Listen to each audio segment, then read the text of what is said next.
guys, samahan niyo pala akong mag-recommend sa inyo ng prutas and vegetables. And hi everyone, it's me Gianna Eliza Peternan. Mare-recommend ko pa lang sa inyo na magre-recommend tayo ng prutas, vegetables, at kahit anong prutas sa amin. Let's go! Tara na guys, so pupunta na tayo. Let's go! First guys is rambutan. Isa to sa pinaka-paborito ng mga kabataan dito sa amin guys.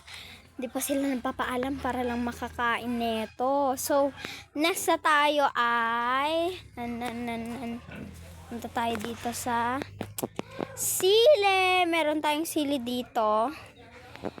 Masarap-sarap yan pag nilagay sa dinuguan. Yon. And next tayo ay wala na tayo yung kwan. Oh. So, in-stop ko muna pala kanina guys dahil tinawag ako ng tita ko and sinabi niya, kuha daw kami ng rambutan, wala pa ng bunga dyan, kaya ay, Diyos ko. So, for today, eto na nga. Tapos na nga natin mai-recommend sa inyo. Halos dalawa lang yung na-recommend ko. And, next na recommended natin ay next na video na lang guys. And part 2 na lang. So, hintayin nyo na lang siya. Bye-bye!